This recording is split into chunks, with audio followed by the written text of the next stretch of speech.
Room Radio, is that we have to just debate whatever we get. Do you want to just do the honor system? And I believe you. I don't know. I clicked accept. Why TikTok have you banished us to this evil? I mean, honestly, it does look better like this, but that's not the win.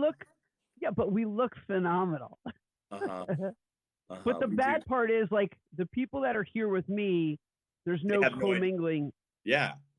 There's no commingling in the chat. So the 18 people who are hanging out with me right now can't see the people that are in the chat. The other 40 to 50 to 90 to 100 people that are over in your side of the world. I know. It's frustrating because we've been aces the last 2 weeks, and I straight up it doesn't even show that you're live unless I do co-host, which is atrocious.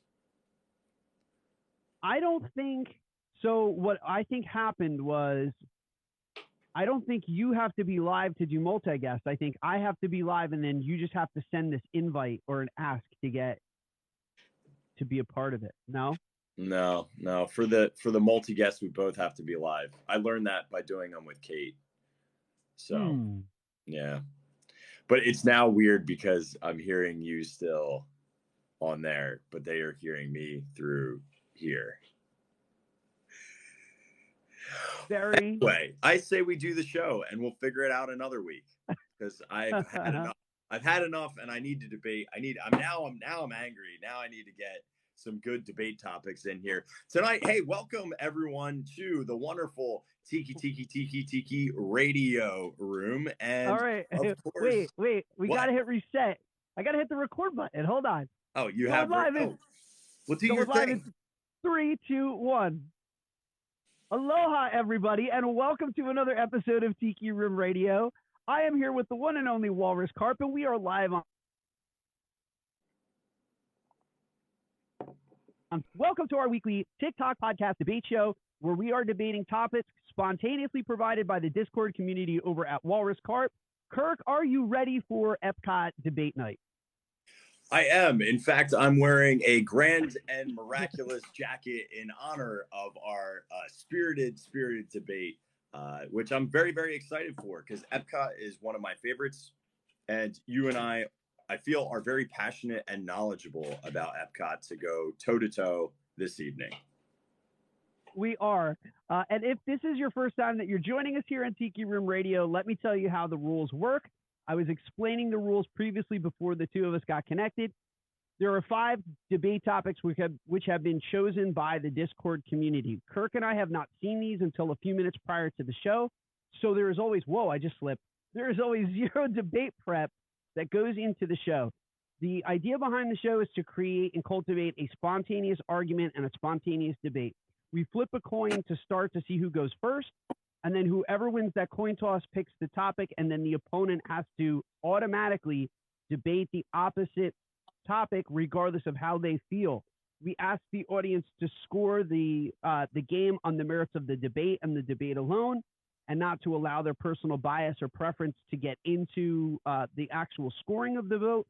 But all of these debates are scored live, and we always invite you to join us at 8:30 p.m. Eastern Standard Time when we record these episodes over on TikTok. And of course, you can find him at Walrus Carp and me at Dislife Marc, and be a part of the Tiki Room Radio. So this week we have chosen to talk about Epcot. Epcot is the debate of choice. I'm going to try my best to not yeet myself from TikTok tonight. Kirk, what do we want to say to the people? Make sure we're not getting any ice cubes here. So what I wanted to just state is I think I'm even less prepared because I never open that Discord because I don't want to know. I'm excited to give off the cuff because you know what? Here's a hot, spicy take. I want people to understand that how much expertise and knowledge comes from institutionally going to the parks as often as Marc and I do go, to the point where you don't need to research topics necessarily to have a formulated opinion. We've been there enough. We know the ins and outs, and that's what makes this so fun for me, because if I was going up against someone who wasn't as well informed as you, I feel like I would have it in the cards, and probably the likewise for you. So our format is we each get 1 minute, and you know what? You won last week, so I feel like I'm going to yield to you again. You should get the first topic pick. Well, I really like flipping the Spira. I feel like it's a cultural thing that we've now done for three or 2 of the 3 weeks. I would like to get back to the Spira because I just find it's really just a fun component. And both of us are Star Wars nerds. So this Spira really doesn't get a whole heck of a lot of use aside from this. So I like to use it as a ceremonial thing here, if you don't mind. No, may the spires keep you. May the Spires keep you. All right. I will call it if you want, and then that makes it a little easier. But I'm going to go with heads. I'm going to go heads up, Spires up, and it is tails. So you get to choose whether you would like to accept the first topic or pass to me. Okay, got it. Well, let me know what the topics are, dude. I gotta choose. Let me just. Okay. I'm just gonna. All right. Right? How about this? No. I'm gonna give. So I'll give you the first. I'll give you the first topic. You won, so you should have that. So Okay. the first topic: better area of. Let's start really simple. Better area of the park: World Showcase or Future World? And I will allow you to pick that one, or you can decide. I usually like to be the contrarian and take the more challenging one. But in this instance, I just have so much more I feel I can chat about the World Showcase. So I'm going World Showcase. All right, man. Go ahead. Let's start the timer. You got All your right. timer at 1 minute. Got the timer up and World Showcase.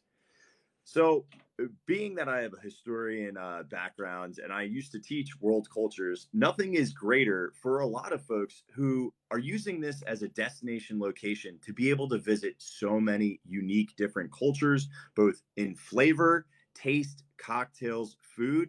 And then, of course, you get to also see some really nice museum pieces. For example, in Norway and China. China has an exceptional one, particularly with the Shanghai Disneyland exhibit, which is just really, really unique and interesting. And the food. The food is the greatest part. And let's be honest, once midway through that day shows up and we're past 2 o'clock, it is dead up front. You can go on pretty much everything except for Test Track.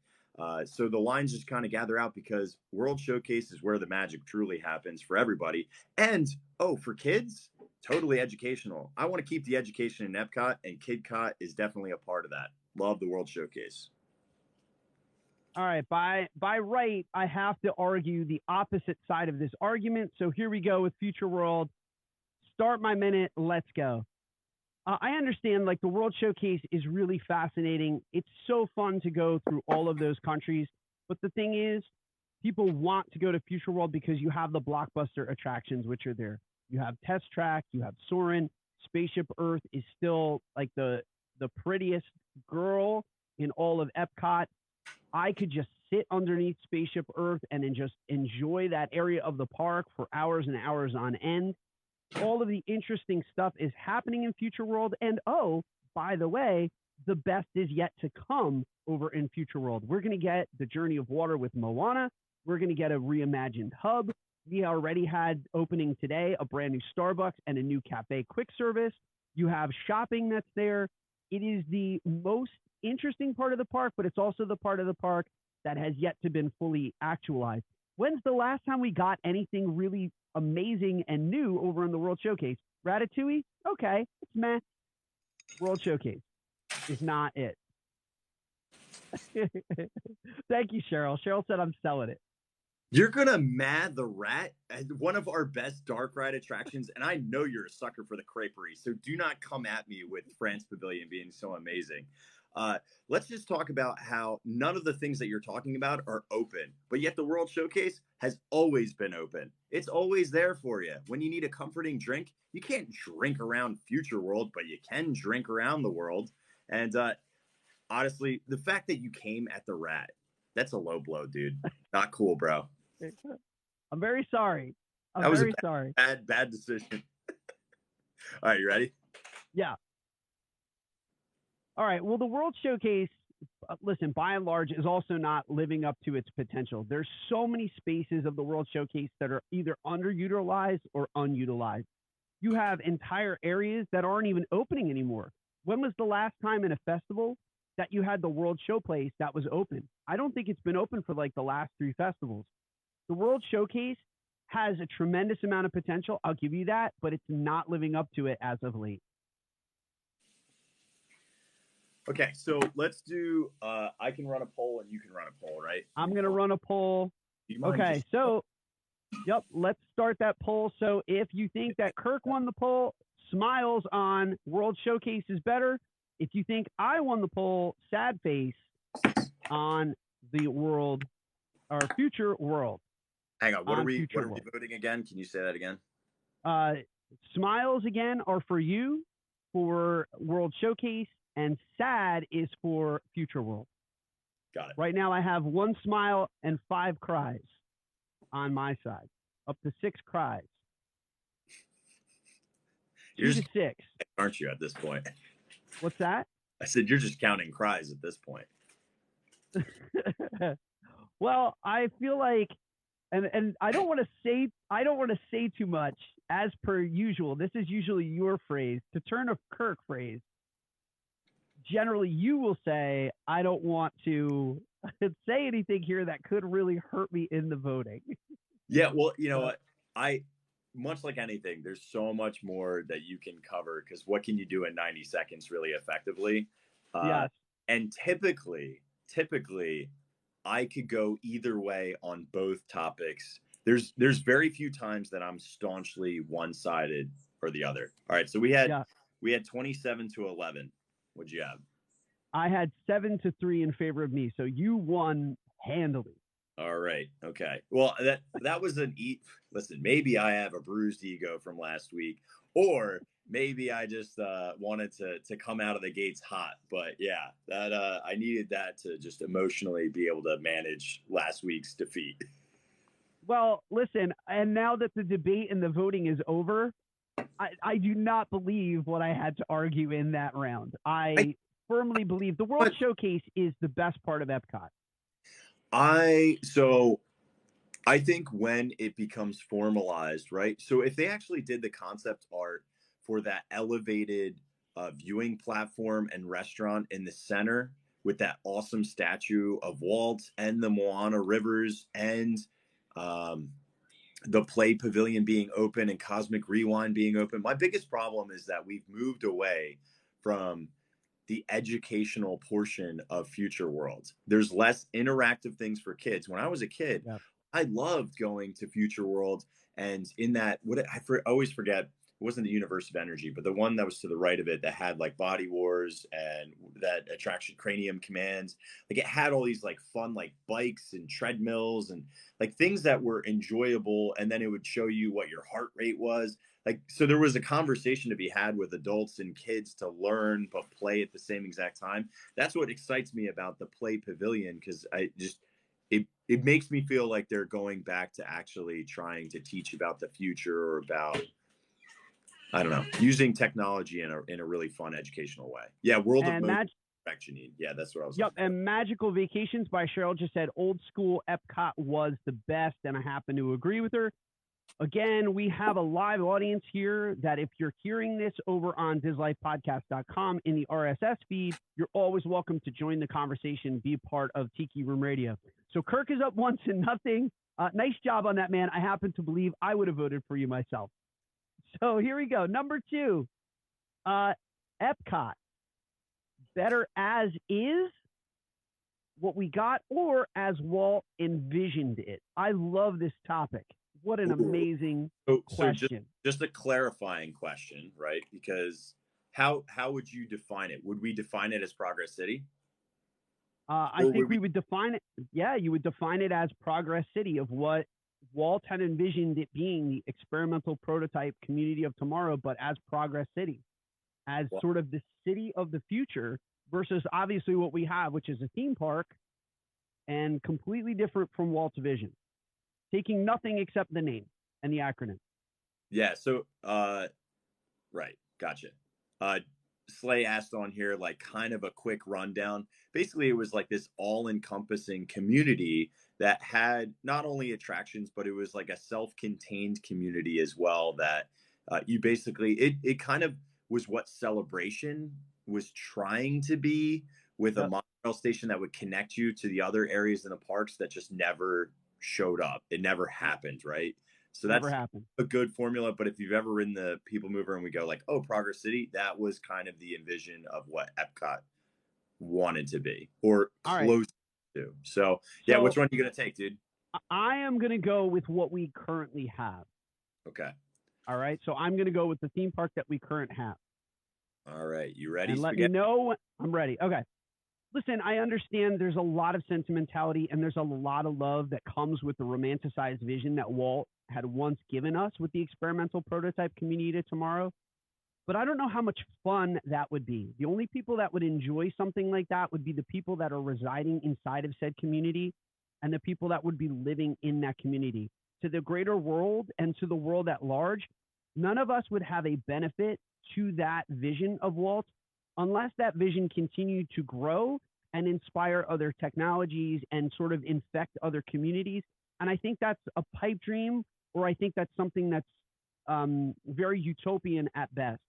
The best thing that we could get, or the best way that Epcot can be an ambassador to the world and truly accomplish what Walt wanted, is to be a showcase and a showplace in a theme park where people can come and get the spirit of Walt had envisioned. And again, the edutainment that we just talked about last round, the fun, the ride, and the spirit of Walt Disney. It's a great place and it's a great ambassadorship to what Walt Disney is all about. So I have to bring this up. Has nothing to do with the debate. But both Wolfie and Slay both said that they love, one, that you're using your professional mic, and two, how when you start answering, you're on. Do you know what you and I talk about, like, teacher mode or actor mode comes into play, and you're a new man on your debate topic. I try. All right. So I am going for Epcot should have been what Walt envisioned. Got it. Could you imagine living in Disney World? And we're not talking about Golden Oak. We're talking about living in Tomorrowland, a land of the future. And I understand where Marc is coming from, saying, well, there wouldn't be as many attractions and the things that we really truly enjoy. It would be all encompassing. But if it was more park based and the attractions that were there, like that amazing Tiki room, what do you think that was all about? I just think being connected with the People Mover and living in an actual Disney community, I would love to live in Golden Oak. That would be incredible. I would love to be a member of Club 33. Do you know how amazing it would be to live in Epcot? Like, that would be phenomenal. And I guarantee you would be connected to every single one of the parks with a ton of perks. DVC has perks, Club 33 has perks, Golden Oak has perks. I guarantee being in Epcot has a lot of perks. Not bad, man. I like it. All I right. like it. Okay, 30-second rebuttal. Listen, a second ago you just said it would be like living in Tomorrowland. Tomorrowland is nothing like the future. It is actually something that is starting to look pretty archaic and something that has gotten lost in the past. And I feel like if you had a community and a residential community, that's what you would get. It would be something that would be stale and not ever changing, because the revenue would not be coming into Epcot in the same way that it's coming into a theme park via tickets and theme park admission. Dude, I could keep going on this. This is a great topic. Thank you, Discord. Great topic. This is a great one. This is a great one. All right, you're up. Tron. You're telling me Tomorrowland looks bad with Tron coming? Sure, it's going to take us until 2045. But the other thing too, right? If they built an Epcot community, it would be a progress city, which means that is a work in progress. It doesn't mean it's done city. It means that every time new technology or advancements could get created, could be implemented in this amazing ecosystem that would keep you in the greatest place on earth, the Disney bubble. Someday we'll tell our grandkids, they started Tron when I was 43 years old. Sure thing, Grandpa. No, it's going to be done by the fall. I swear to goodness, Tron is going to be done. They've been working on it since I was a kid. We amazing. actually had plastic discs very much similar to the Tron discs. Sure you did. You old timer, you old boot, get out of here. Uh, All right, let's put up a poll. Let's start a new poll. If you think that Epcot is amazing the way that it is, you're going to give us a smile. And if you think that Walt's vision would have been better, the experimental prototype community of tomorrow, you're going to hit us with a sad face. So leave us a vote and let us know. That is an incredible topic. I could honestly do an entire. Let's do an entire His Life podcast. You and I on that. Just that. Let's talk about Epcot. You know what would be great is to research more in depth about each of the individual buildings within Progress City itself. Because if you look at the Florida experiment or the Florida project, that was always a part of the cards, was to make something that people could live in. In fact, if you look at the Magic Kingdom, Tony's Town Square was supposed to be a hotel, Yeah. which it just never came to fruition. And that's why that lobby still looks like a hotel when you're checking in for Tony's Town Square. And then if you go straight, you're going into like meet Mickey and do the photos with Tink or Mickey. But yeah, it's just, I mean, I love that Tokyo Disneyland does that. It's just such a neat experience to be able to stay in the parks. And even Volcano Bay, I think, is tremendous for anybody who's a Universal fan. All right, so you Six. land slide on this side. It was 32 to your side and 10 to my side. So I It was think you six. destroyed. Yeah, 6-0 over here. So I think the biggest problem that most people would have is cost, because I think most people would go, okay, I like all the rides and the things of Epcot. And probably what people are not putting in their heads is that we would get a different gate. Epcot would be a community, and then we would get a different gate. I don't know what yeah, that different gate would be, but that would be a fun thing to. I still like that topic, to like debate what a good gate would be. But anyway, that's another, what a fifth gate should be. If you I don't know just what we're like talking that. about, we mean like a fifth park. Yep, I just like that topic. Period. That was a great topic. Again, thank you to Discord. Wonderful third topic there, and I think you've inspired me to have Kirk and I do just a full episode on Epcot and the philosophy of what Epcot was supposed to be and what we got. I would love to just dive into that. That's just something. There's a lot of meat on that bone. I would like to do that. All right, here's our Right. third topic. We're tied at one. We're going to go to the festivals. So, which one is the better festival? Flower and Garden or Food and Wine? And you get to pick. Oh, I'm taking Flower and Garden. This one I normally would, I think Food and Wine. Yeah, okay. I'm taking Flower and Garden. All right, go ahead. You got your minute? All right, 3, Man. 2, 1. Flower and Garden, aka Flow Grow, is hands down the prettiest festival. And I can't even believe that you didn't even bring Festival of the Arts. You're going to talk about the most boring, plain Jane festival, Food and Wine. Every single festival has food and wine. What are we really showcasing there? Here, we're showcasing topiaries of our greatest favorite intellectual properties in their cultural location that they should be in the World Showcase. Not to mention a free butterfly garden, which changes our interaction with Winnie the Pooh because he's trying to catch little butterflies that have escaped this amazing, fun enclosure.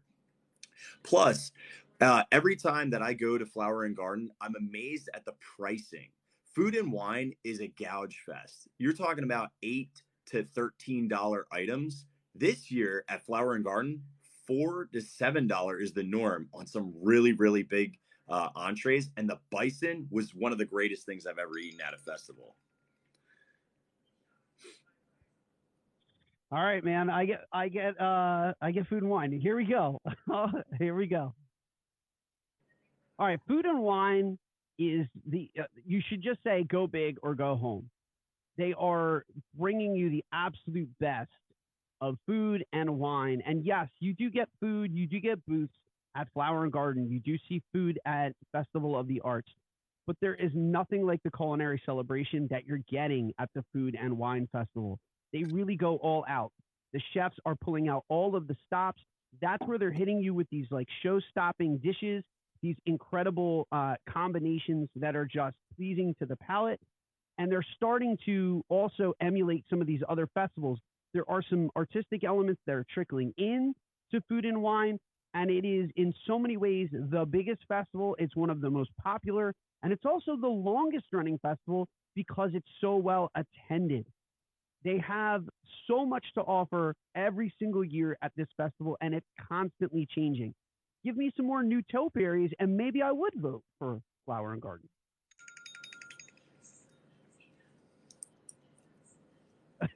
I'm not a fan of you right now. I'm sorry, man.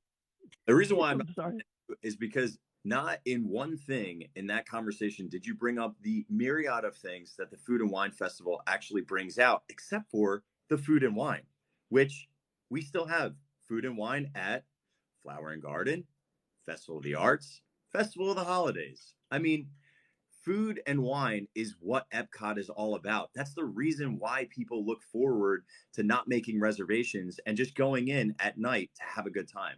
Yeah. Yeah. You're not supposed to say yeah at the end of it.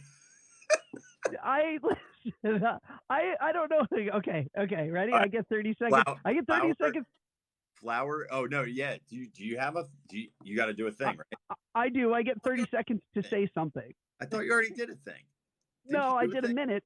You did. You know what? Here, listen. You can have. No. Let's. Oh, you got it. You got it. All right, ready? All right. Flower and Garden is really fun, but here's the thing. I feel like Flower and Garden Festival, aside from the merch, has really not changed in the last 3 or 4 years. I feel like it's the same topiaries. It's even the same placement. The thing about food and wine is every single year that I go, because the food and the wine is really the showpiece or the thing that will change from year to year, I do feel like every single year you're getting a different festival. Flower and Garden, I don't feel like you're getting a different festival every year. They're even bringing back the same food items year in and year out. Oh, and there's no repeats at Food and Wine. That was a trash argument, by the way. That was just a. I'm sorry. All right, start a new poll. We're going to start a new poll if you believe that Flower and Garden should win. It's smiley faces, sad faces for Food and Wine. Sad faces for Food and Wine. Biased news, biased reporting here by Marc. All right. So after we're done with this, I have to talk again. After voting, I have to talk again. I just have to. I'm sure you do. I'm sure you have a lot to talk about. There's a lot to say. I have words. I have many words that I don't want to say that will influence voting. I made a massive, massive error in not talking about one thing, and I'll mention that one thing afterwards. But I feel like that would have been the real nail in the coffin. Although I did pick, I feel, the crowd pleaser over Food and Wine, which is not exactly fair because Food and Wine is the OG. Like we wouldn't have food festivals at DCA or any of the other ones without. You won on my side, 5-2. You won on my side. 31-6. So yeah, I took it down. So I should have said or Garden Rocks, because Garden Rocks had some amazing performance. Listen, I did not want. I was hoping and praying that you took Food and Wine because if I'm going to be honest and be real, you want me to be real, son? Food and Wine is boring. I'm so sorry to say that. And if you're one of the people that absolutely loves Food and Wine is probably the most uninteresting festival of all of the festivals. You even get more at like Festival of the Holidays, which is shorter. And sometimes people forget because it's like bookended or like it's just like a second part of like right off the tail end of Food and Wine. But there's nothing at Food and Wine except for food and wine. It's somewhat boring and stale to me. And I will take Festival of the Arts over Food and Wine. Flower and Garden is probably, you're 100% right. Flower and Garden is probably the best festival in terms of the art and the eatery and the celebration of and the music. There's so much going on with Flower and Garden. Yeah, I think it's the prettiest one, like even the giant limestone sinkhole looks gorgeous with the amount of flowers that they plant. And this year they had the 50th ones, which looked gorgeous. But their music has upped too, which really Food and Wine was kind of like a drinking fun fest. And now that everybody else is like creeping into some of these performance based. I would go, if you like live performances of actual art, Festival of the Arts is second to none. Flower and Garden, I think, is the prettiest and nicest of all the festivals. Then I would put even Festival of the Holidays over Food and Wine. Food and Wine has no thematic that's strong enough to carry it through because its name implies that it's just food and wine. And that festival could be so much more. They've attempted to do the culinary experiences, but they could do an infinitely better job and really pull in some unique. And I just, maybe it's just tough. Maybe it's tough because of the thematics. I'm not sure. Yeah. All right. So here we go. Topic number 4. You are up 2-1. Heading into the 4th topic. I really like this one as well. And it is Test Track. You have to choose which version is better, Test Track 1.0 or Test Track 2.0. This is a really good one. Yep. All right. So I am choosing first this time, and I'm actually going to go with Test Track 1.0. So give me my minute on the clock and let me go. All right. 3, 2, 1, hit it. John Michael Higgins in the pre-show. Everybody knows John Michael Higgins. He is the comedic genius. Everyone loves him from Pitch Perfect as one of the judges. But John Michael Higgins in the pre-show is absolutely everything. The fact that you get a pre-show and not that generic build of a car is so much better and more interesting from a theming standpoint. Then let's get into the ride experience. You get like little neon glowing stuff in the second version of it. But the first version was a true ride with set pieces. It was very interesting. There was a lot of stuff to look at. The test track was something to behold, and it wasn't lost in neon lights.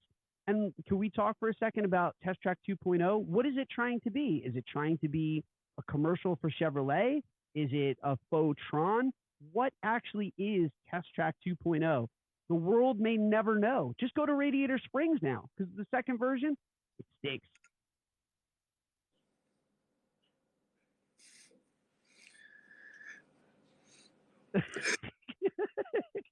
Like, how do you be gentleman like in and appreciating someone's response without, it's tough. I don't know without conceding. Yeah, without conceding. Welcome to what I went through in the last round. Right. Okay. You're going to come at me with Belgian blocks and crash test dummies? I'm sorry. I'd rather live in the future. And yeah, you're going to complain about watching a video versus actually building a car. And we're not talking about adults building a car. We're talking about kids here. Do you know how much fun it is for a kid to design their own vehicle? And I think it's actually a great way to eat through some of the time in a queue that would be relatively boring otherwise. Both 1.0 and 2.0 are pretty dull queues. So the interactive element really kind of adds to the excitement of the experience. Plus, when kids get to scan their magic bands, there's nothing more fun than when I single rider it and I hear kids go, "Oh, I was first," or "I was second," and that's just like adds to the excitement. Plus, I always like building a ridiculous power-based one, and it's got like big old turbines. It looks ridiculous. I'm like, how would this thing ever be efficient ever? So even for adults, it makes me laugh. It's a lot of fun. Plus, that truck comes at you. It's awesome. All right, give me my 30 seconds to rebut. All right. You gave me a little window there at the end. The truck was in both versions 1 and 2, and part 1 was way more appealing visually. The second thing is, could we really stop with the building the car for a second? Because let's face it, there's only one test that counts in that. We all know that everyone soups it up to just be the most powerful car. No one comes off that ride and is like, check out my efficiency score, top of the day. Efficiency is, no one cares about efficiency in the test track. We're not really saving gas mileage. You're just trying to build the fastest car and throw like turbine engines on it. No one really imagines some kind of visionary car.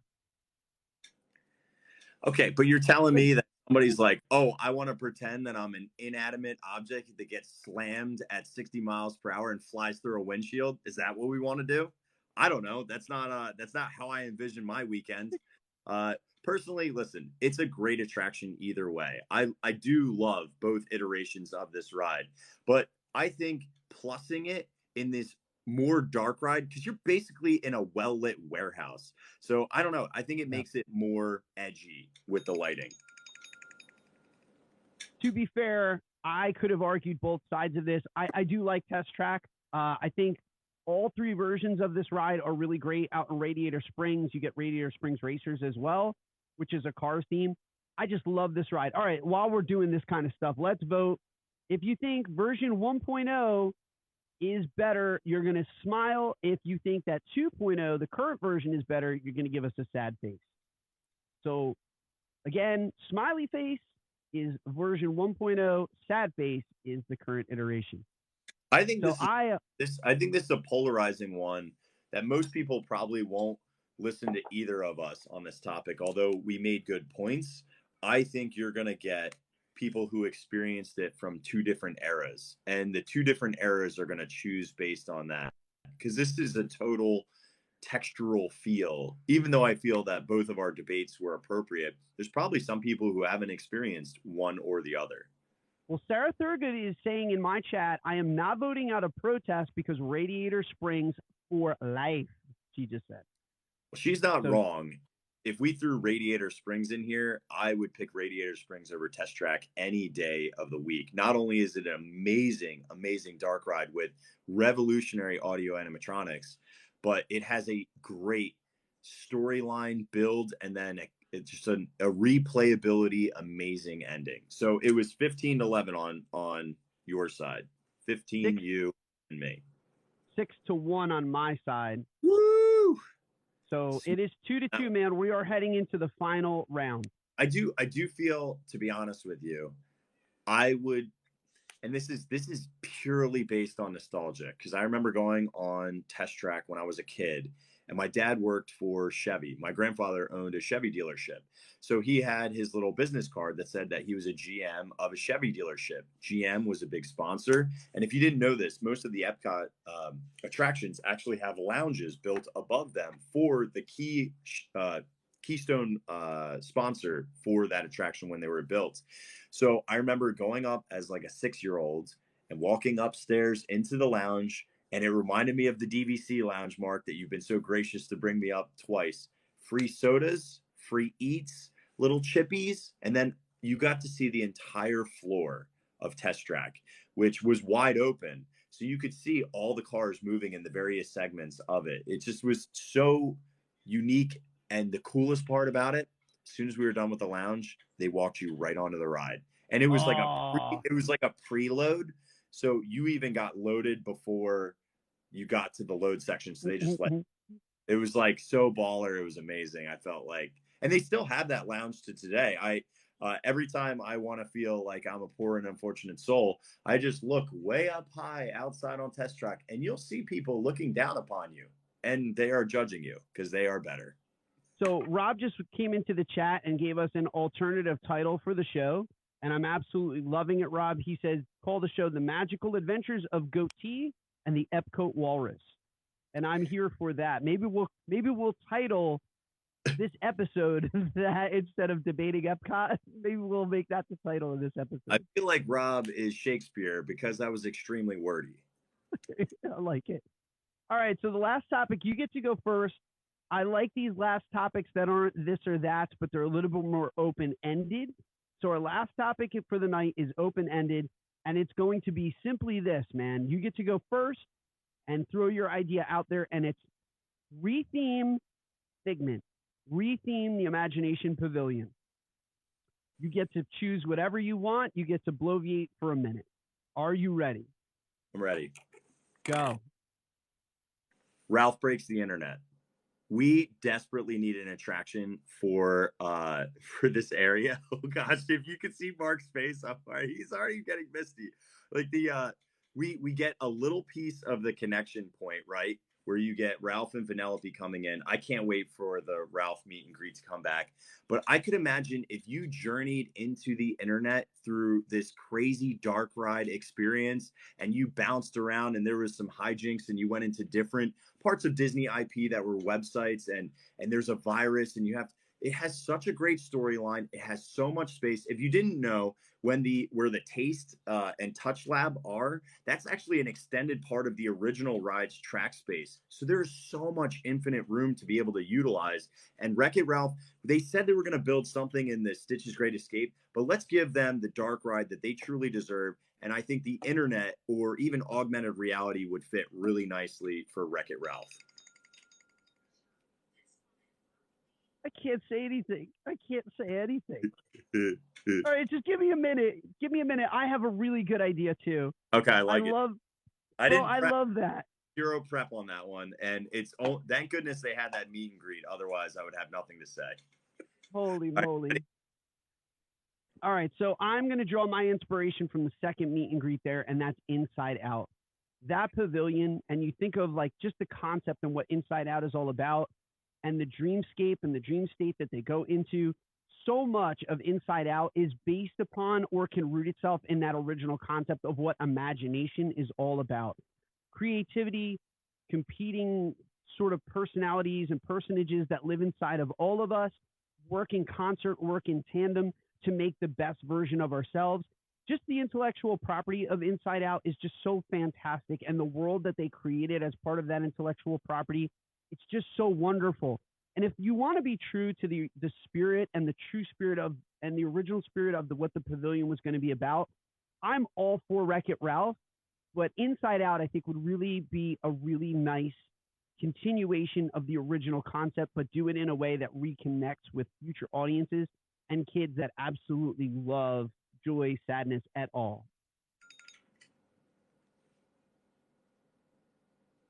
They're both great ideas, man. I agree. I agree. The only thing I don't agree with is having kids think about sadness. Listen, Disney is a great place, and it's a lot of fun. But what I think is we need some excitement in Test Track in Epcot that allows us to enjoy another dark ride for something that would be really, really fun. And if you really want to have a core memory, are you going to have a core memory with Inside Out or with Vanellope and Ralph? I'm bad, but that's okay. Nice job, Satan. It's pronounced Satine. It's Ralph's a fun going turbo. All right, you ready? Yeah.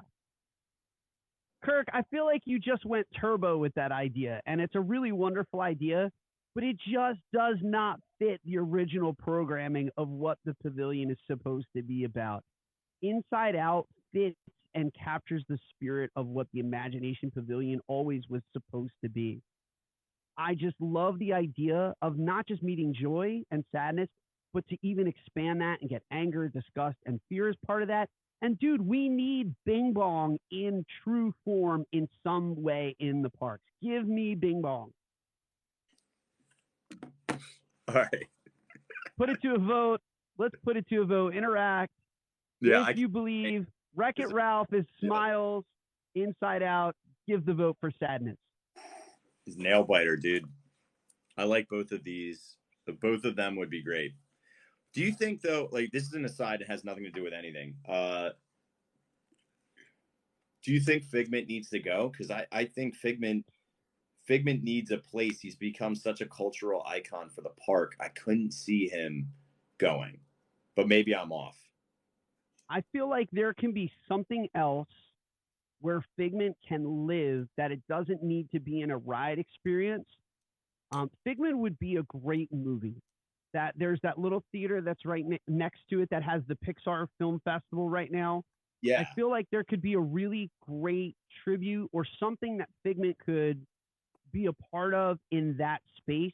Figment doesn't need a dark ride in order to be represented. Figment does need to be represented, though, in Epcot. If it was...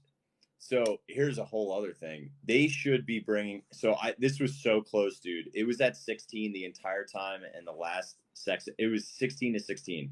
It popped to 18 to 16 my side. So I'm only two. Okay, so you cleaned house, though, in my side. It's 2 votes for me. Or no, wait. I was sadness. So it was 6 votes for me, 2 votes for you on this side. So you took it. So I took it. Yeah. All right. And the so congratulations to Marc Valentine. There. Again, man, just crushing it with the streak. Dude, why do they not have a 3D like just even bring back Captain Nemo or Captain EO? Like maybe there's probably a licensing issue with Michael, and there's probably a licensing issue with Honey I Shrunk, which is a shame because they already have two movies that they could just giddy up in that 3D and crush because they're so good, you know? They're so good. I do like the Pixar Film Festival. Here's my only complaint, and now with Disney Disney Plus, there's no excuse that Piper's been there for like 3 years now. They could be rotating those films on a regular basis, and the same 3 films I feel like have been residing in that. So people are like, "Do you even go to that?" Yeah, we do. If the films were new, we would definitely go and see them. Well, but they're also available at home. Why would you put films that are available at home when people are trying to have a Disney experience? I can't get a 4D theater at home. I mean, I guess I could. I could blow bubbles at myself and shoot a vacuum cleaner at myself. But like, I want to enjoy I mean, when I was a kid, Honey, I Shrunk the Audience was one of the greatest fun experiences. It was scary. Even Captain EO was scary.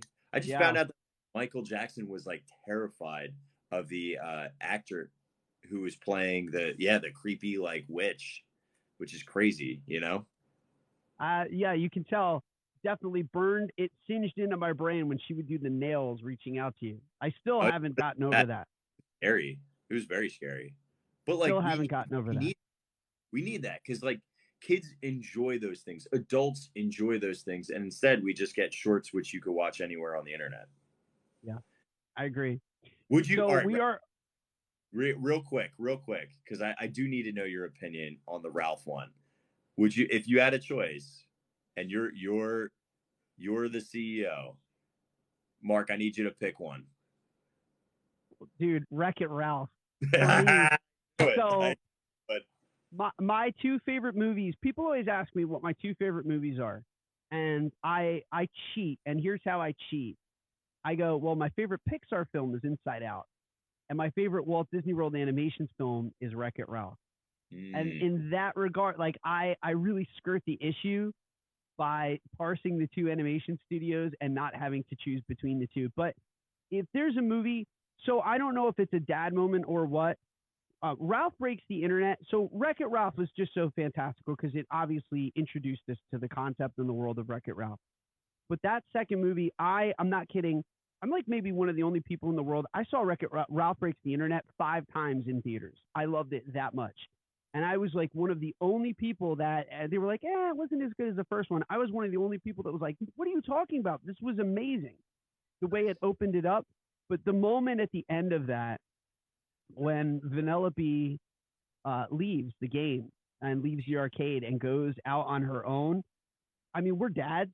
I don't know what it was. It set off this chord in me of some future day that I was a mess. And I still, every time I watch it, I'm always a mess at that scene and that sequence when Vanellope leaves Ralph. And Derek, my good friend from Satisfactual Sign Co., made me the You're My Hero medal that I have, and I gave it to my daughter because that's our movie. Bella and me, that's our movie. Dude, I love that. All right, hang on. Ready? Michael said in here, bonus topic, beignets versus funnel cakes. Let's not debate it. Let's just put it as a poll. Let's do beignets, funnel cakes, sad at Disney. What do you guys think? You guys pick it. The smiles, beignets, sad will be funnel cakes. I'll be honest. So let's only had a funnel cake once or twice at the funnel cake shop at the American Pavilion. I've had once. It was the savory one because it really kind of piqued my interest. It was Mexican street corn, and it was very greasy and strange. Where I feel like the ice cream ones probably are killer and really, really good. So let's do this too, and let's engage both of our chats. Yeah, we've now done all 4 parks. So we're asking you, Discord, we're asking you, TikTok community, what topic do you want next week for Kirk and I to debate? That's one of the fun things about this show is that it is a cooperative and a collaborative effort between the two of us, which basically just talk, but you guys drive that conversation. You score the debate. So let us know right now, what do you want next week debate to be? And then Kirk, could you do me a favor? Tell them again where they can find that chat room in order to propose some of these questions for next week's show. Yeah. So, great. We go to walruscarp.com/links, and the second button has a Discord link. And you might be like, well, dude, isn't there a faster way to do that? No, not really, because Discord is strange in the sense that it is a very, very long invite, and it's an open invite, and there's only one. And that's at walruscarp.com/links is how you're going to find the Discord all-inclusive area, which does have the Tiki Room Radio channel. I'm getting resorts and hotels, or best extinct attractions or shows, or dining options, or restrooms. There's a lot. All right, so I have animated movie soundtracks from April. I totally lost the chat, but I think Beignets won in the chat. I lost the poll. Vote on ours. So if you click poll button, it'll pull up your last poll results. So 19 Beignets versus funnel cake. 5-4. We were split. It was pretty close here. 5 weeks. Got it, Slay. That is a good call. And Slay, you could do the math on it. I've been doing since the third week of January. I've been doing Wednesday Beignets. So you can circle back and figure out 3 times however many weeks that is, and that's how many. All right, I think I've got it. Check this out. So Sarah refined it a little bit. Extinct rides versus the rides that replaced them. Oh, I love that one. That's a great one. That's it. That would be my vote. I still think we should do resorts. So like some of these things I'm kind of just like writing down because I think it's good. But I love this. Extinct rides versus the rides they replaced. I think that's a wonderful, wonderful choice. I love it. So tune in next week, ladies and gentlemen, for another episode of Tiki Room Radio, when Kirk and I debate the extinct rides versus the rides that replace them. Head over to Discord, drop the ride experiences in there that you want to see make the show.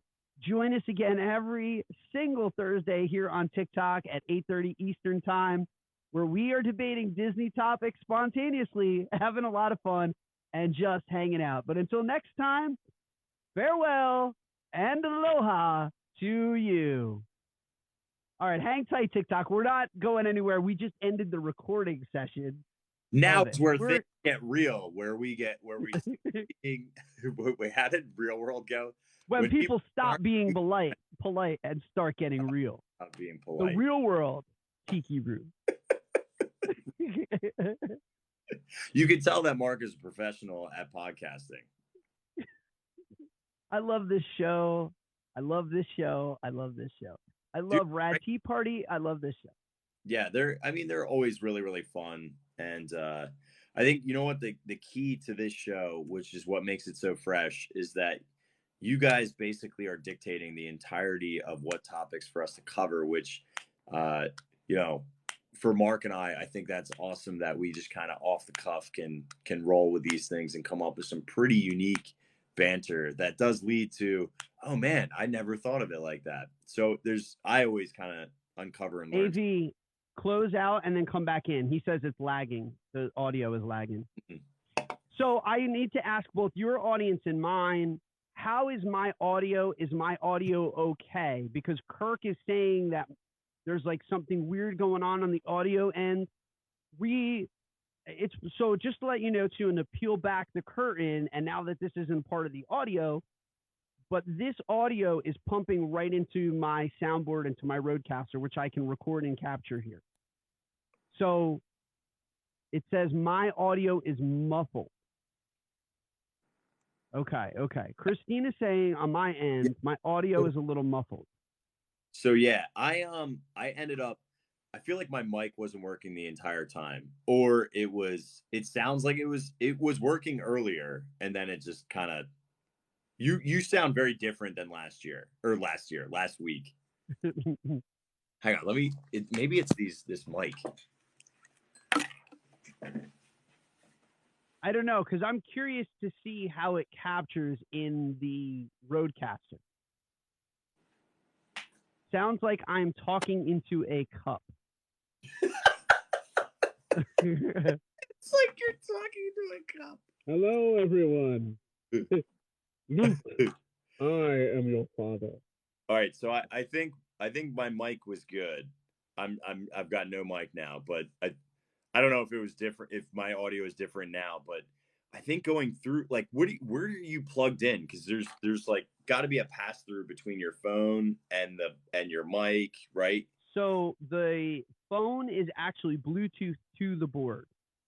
So it's supposed to be coming through the Shure microphone. Yeah. But they said you sound like XM and I sound like AM.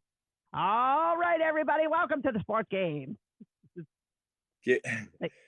Well, dude, the only way to really tell is when you do the playback, because through the soundboard it may sound different than the audio here. It's going to sound different. So I just turned my gain up. I don't know if that makes a difference to people that are here. Is that better? Because I just turned the gain all the way up. Do you notice a difference? Your volume went up. However, the same kind of what they're talking about, that like it's almost like a layer is being added. It's much more AM now.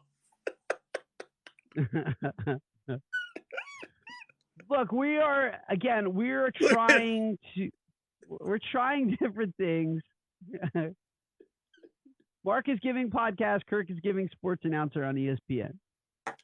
Oh my God. We're going to try different things. I want to hear how it sounds on the board.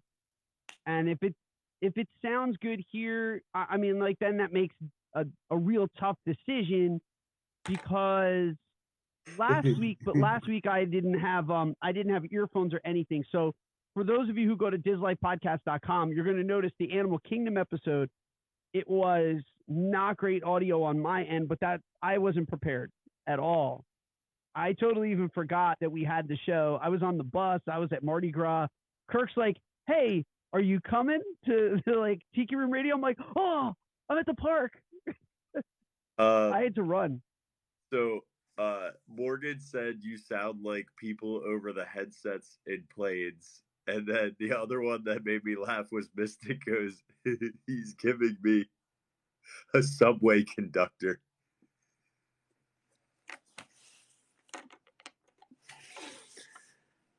Dude, what happened? Did you got a fresh cut? Did you get it? When did you get that freshie?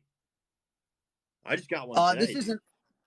This is very unfresh. That's actually it. I started to grow back in. Oh, dude, you didn't style. You got more hair. I just have a lot of hair, yeah. But I like everybody. Yes, oh my gosh, I sound better. Yes, yeah. I don't know. Again, we're Kirk and I we're gonna fumble through this at the beginning. We're gonna try different things. Yeah, the audio. So the audio, I turned off the soundboard, and I'm just going through the phone now. Right now, I wonder, dude, Marc, dumb question. Is there a way to capture the audio, just software wise, from recording off of like the platform on your computer versus? Well, that's what I was trying to do. In a perfect world, I would be able to capture both audio here, but then have the microphone here. Yeah. I don't know. I have to rack my brain about it, because hopefully I haven't listened back yet, but hopefully the sound is going to come through here and it's going to sound better. I'm sure it will. I hope for my sake the audio is trash and we have to scrap the whole episode, and that means that nobody knows that you won. Don't worry, we'll make sure that everybody. Greg just said, "Don't sweat it. The 40s radio sound is making a comeback." Trash the equipment. Use the old school phone. I hear you. Hello, my baby. Hello, my honey. I don't know. Is the series, is it 2-2? I feel like you've taken more now. We're tied up.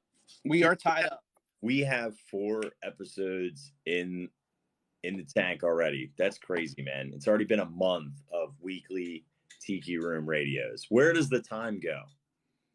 I don't know. So today we were looking at flights to come down for the preview for Guardians of the Galaxy. Dude, airfare that they've lost their minds lately. What is with it? The price. Aren't we still technically spring break? No, you won't be in May. It was insane, man. I mean, just absolutely insane. I did join the Frontier Super Club or whatever that is. Yeah, the Cub Club, the Bear Cub Club where kids fly free. Which is good, but very limited days for that. Because I used to do that for the girls, but it's very, very limited. Yep. Den deals, that's what they call it. But it's still deals. Den deals are still worth like 10 to 25 per one way per person. So it's still really worth it. Yeah. So I don't know. Right now we're trying to figure out what day to fly down because with work, it was going to be fly down on Friday and then she really can't take off on Monday. So it was like Friday, Sunday. So we were getting double hit with like the two worst possible days. Yeah. To fly in and then out. Just drive and get real, Jackie. You know how long that is, especially for a weekend. Let me just see. Stephanie says, when is the preview? Our preview is May 8th. And then I'm heading over to Disneyland May 25th through the 30th. And that'll be my first Disneyland trip. And then we're going to scrap probably our August Disneyland trip. And we're probably just going to come to Florida in the summer. And again, because of airfare. Oh, that's how we're going to do this? Hold on. So this was, when Jackie hit 1,000 followers, apparently I had to wear ears. So I don't know why I have a beret, except for I now have to eat bread in France wearing this. So, I love everything about that. Yo, where is my Wreck-It Ralph filter? Discord link is, you can just either go to my profile, Walrus Carp, and the link's right there, or you can type in walruscarp.com/links, LINKS, and you will find Discord is the second one for that. Yes. I don't know when I'm going to wear this either, because I mean, maybe, no, not Wednesday. I won't be, because Lana's in town and we have Magic Kingdom that day. I think she might be park hopping. I can't remember, but you look great, dude. Never been a real fan of chocolate, Gene. What flavor is that on the cake, Gene? Chocolate, Ralph. Never been a real fan of chocolate.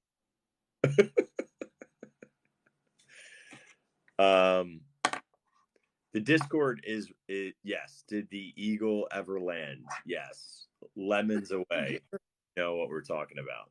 Greg, I'm happy to entertain. He says he has tears in his eyes from laughing. Hold on. I need the Wreck-It Ralph. Everybody's loving your Wreck-It Ralph. Hold on. I need the Wreck-It Ralph villain speech. You call it Lilo filter? I can see that. That's a Lilo and Stitch kind of vibe. All right, ready? We need the Wreck-It Ralph speech. It's a great speech, dude. You're talking about when he's falling into the volcano? Yeah. What happened to Marc? This is how he normally looks. What do you mean? This is the other thing. Isn't the Marc filter great? Because this is it. This is what you really get with me. People who meet me in real life when I'm live in parks are like, you look nothing like you look like on TikTok. I'm like, yeah, that's the Marc filter. This is what you get. That's funny. This is it. This is what you get. He's like, I'm not bad. Hold on. Wait. I'll be right back. Talk to people. I'll be right back. No airbrush. Yeah, he has zero airbrushing.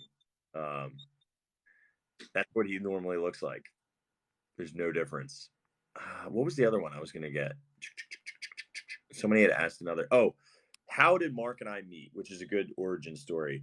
So I was on Instagram way before TikTok, and a friend of mine named Lisa, who ran a very small shop on Etsy, connected me and said, "Hey, do you want to be on a game show on this podcast?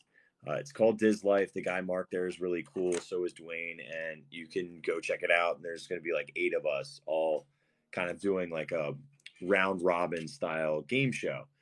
Me being a new clothing, yeah, it's ridiculous.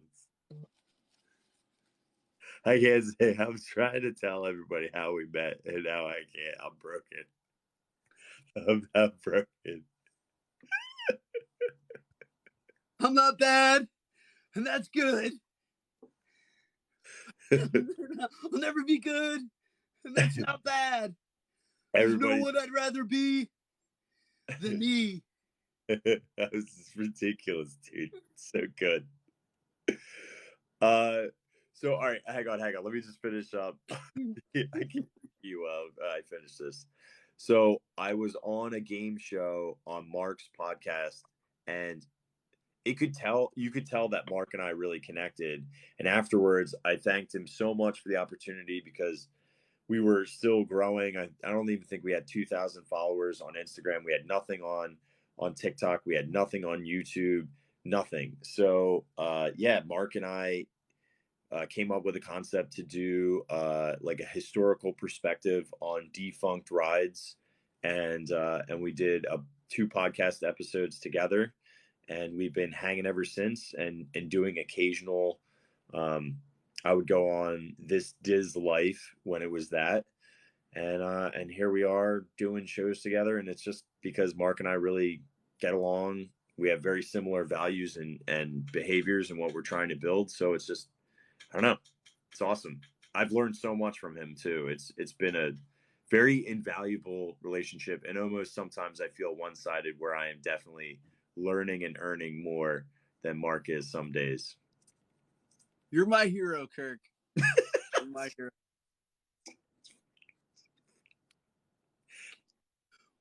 I would say that you're my hero too, Marc.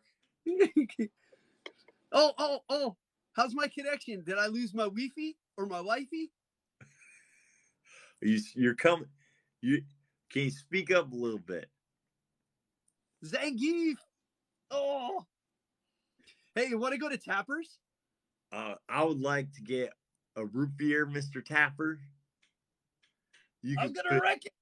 You can put it on my tab, because that's also a soda. We should just do a Wreck-It Ralph themed tiki room like this. I think that would be a good idea. You know what I mean? Yeah. So Rhonda just said, I just signed back in after a call, and it's Ogre Marc. It's Wreck-It Ralph. Marc, can you hold that up a little more? It's hard to see. My eyes are they're sensitive to the light. Hold on, I want to see what Wreck-It Ralph would look like as an orange, just for pure posterity's sake. Wait, hold on. Where is it? Effect. Funny. As if this isn't funny enough. Never been really fond of chocolate, Gene.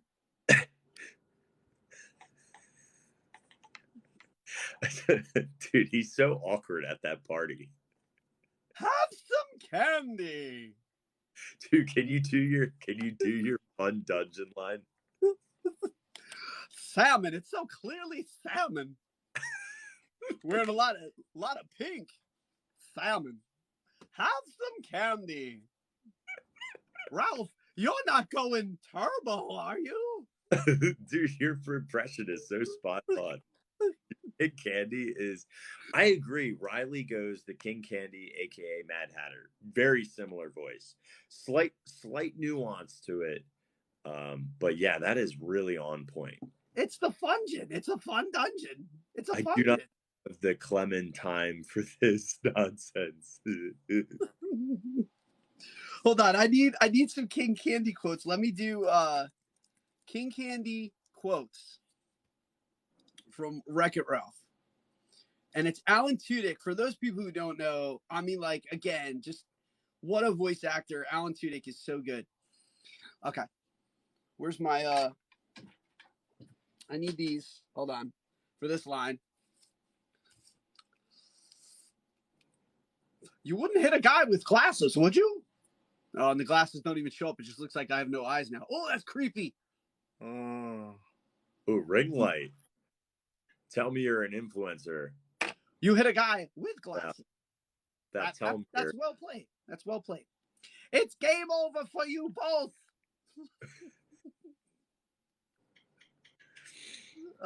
Let's see.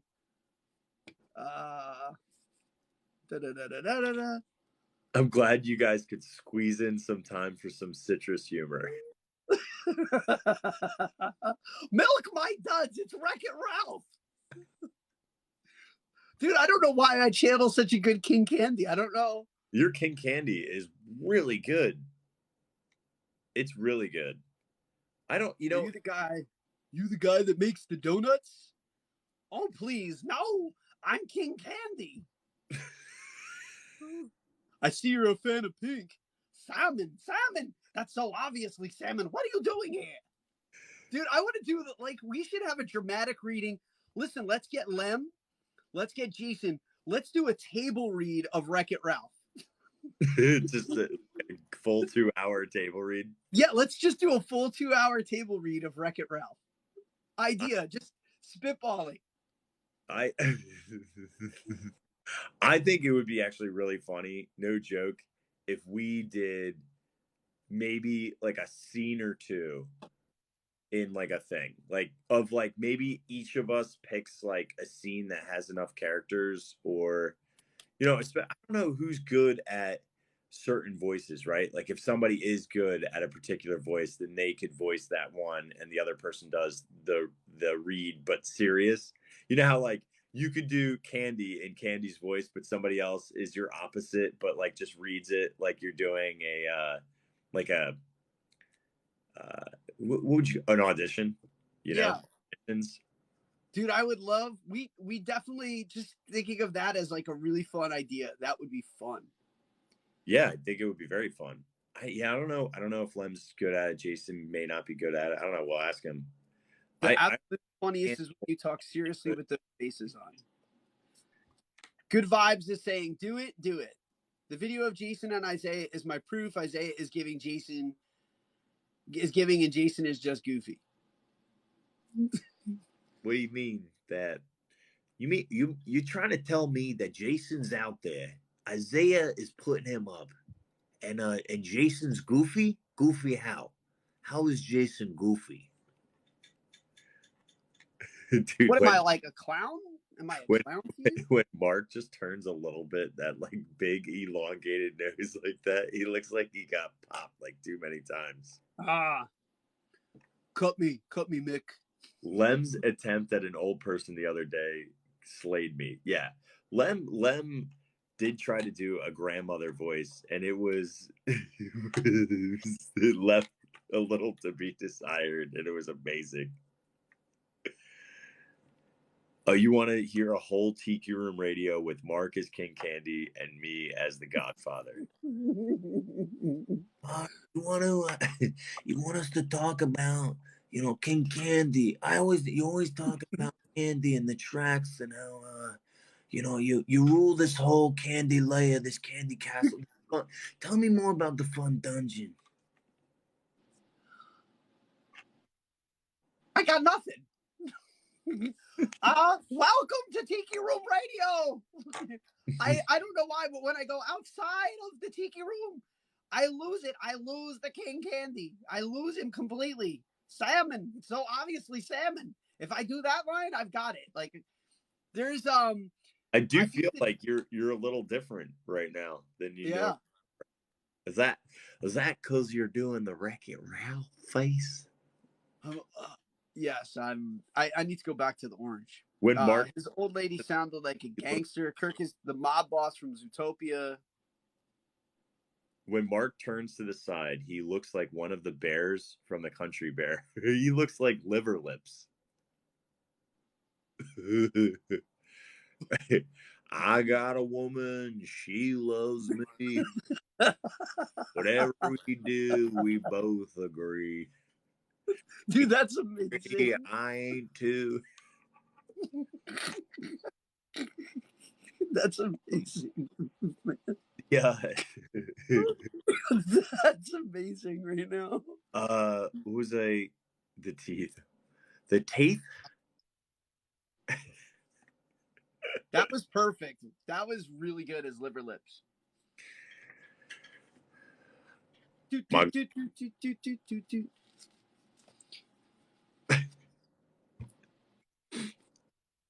All right. I feel like we got to skedaddle. Like I feel like we might be appealing to some people, but not the entire audience with this kind of humor. Orange, you glad that you tuned in for tonight's show, and I'm glad that you enjoyed and stuck around for the extras. I hope that Linda and Mel are watching, Rhonda just said. I hope Linda and Mel are not watching. Mel will walk by, and she's gotten to the point of acceptance. Does that make sense? Like, she just realizes this is the reality, and the reality is pretty. You know what's actually no joke? I know I look like this, but real talk. Hold on. Let me get more serious. I'm serious. Real talk. The amount of, and I say this all the time, if you're trying to build something on social, the metrics are just one way to analyze, right? You're looking at likes, you're looking at views, you're looking at comments, you're looking at followers, all of those things. But the notes that I get, whether it's an email, whether it's on an order note, whether it's in a comment, whether it's in a DM, whether it's just somebody reaching out another way, that's where all the beauty lies. And it just reaffirms that what Marc's building, what we're building, what Lem's building, what everyone else is building has value and merit. And it just proves to me that if you really truly do love something, it shows and conveys in the way that you present the material rather than somebody who's doing something for money. Like Marc and I, we're not millionaires. We're not making gobs of money. We're trying to make our true passions and things that we love into a livable lifestyle is the best way to put it. We know we're not going to get rich, but if we can make other people's lives better through edutainment, I mean, like, we're having a massive impact. And because of the internet and these platforms, it's made it where you can showcase whoever you are as a person in your best way to help other people. And I just think it's very emotional. It's amazing. Like it's this constant feedback loop of we're doing something really incredible. Like I don't care about fame. I don't care about the money. It's about people and connecting. And this is just, I don't know. I feel very blessed, and thank you. That's all I want to say. To quote Justin, I can't concentrate. Yeah,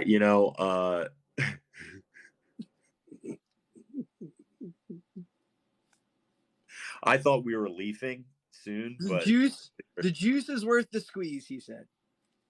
Yeah. The tension in here is palpable. Thank you guys for hanging out with us on Thursday night for Tiki Room Radio. Again, we drop these every single Thursday. Kirk is going to upload this and my AM 40s voice over to YouTube. Oh, and then I will upload this over to the RSS feed for our show. But hang out with us again next Thursday. Wreck-It Ralph will make a return. Before you leave, how do I do the collabby thing on YouTube so that you and I can share it both on our feeds? Because like episode 1 and 2, I want you to be able to share on Diz Life, and episode 3, you were going to share somehow. Like, I don't know how to do that. I think you just click. I have to go back, and it was the first time I ever saw the video. It's on, I think, playlist. So you got to go into the playlist. I think you click on that like little pencil edit, and then there was something that popped up that said add collaborator. And then you can just type in my name, Diz Life Podcast, and it should pop up. Okay, cool. Awesome. Orange. I think Michael has a good one. We really do make a good pair. Yes. Never been a real fan of chocolate, Gene. And correct. I would be remiss, Robbie. Let me promote it real quick. Normally I would do a carb cave on Fridays, but I've switched that out. We are going to do a 8:30 show, but starting tomorrow, Kate, the Disney Cicerone, and myself will be doing Dizgery with Kate and Kirk. She gets top billing because she's smarter than me. So, and we're going to do pirates. So it is a total geek fest of pirates tomorrow with Kate, the Disney Cicerone from Disneyland and WDW. She does both.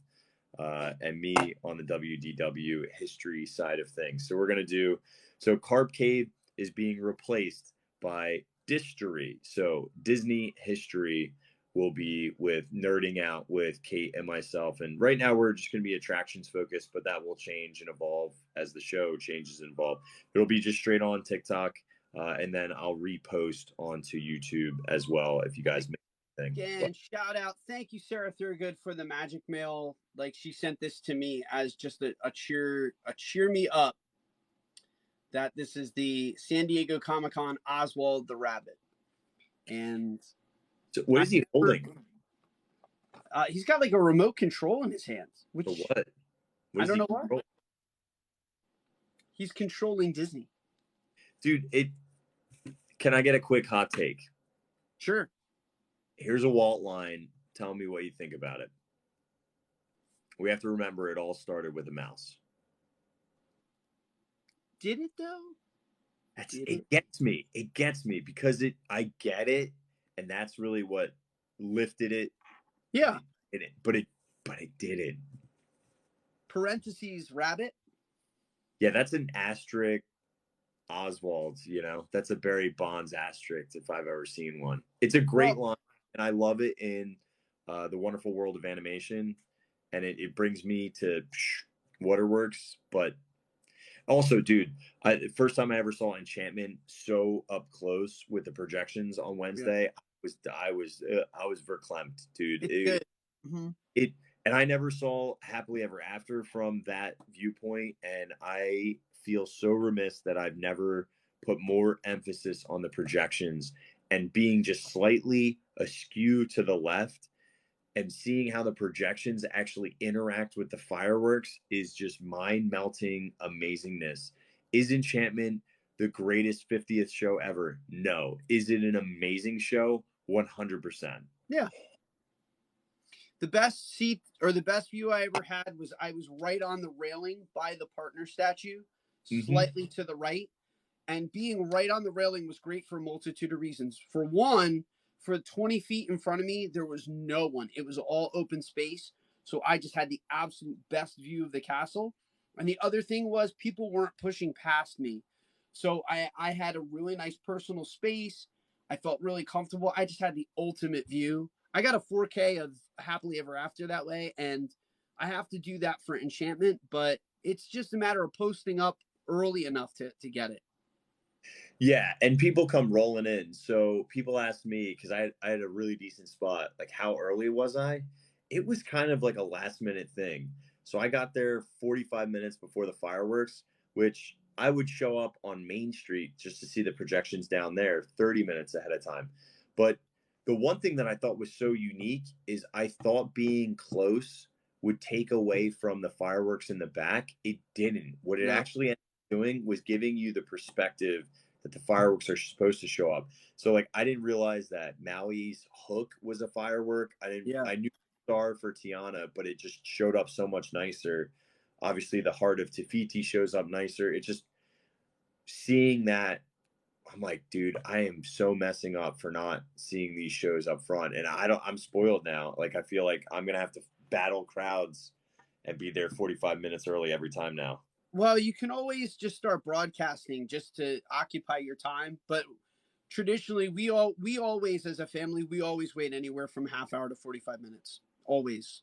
Yeah, but there was so much. It was not a crazy crowded area for at least up until the 30 minutes prior, and then it started getting a little nutty. Yeah. So still had plenty of breathing room, and then within the 15 minutes prior, it turned into bedlam. Dude, it looked great on live. All right, man. Have a great night. Thank you again, everybody. Thanks for joining Tiki Room Radio. Thanks for hanging out with these two Disnerds over here. See you guys next week.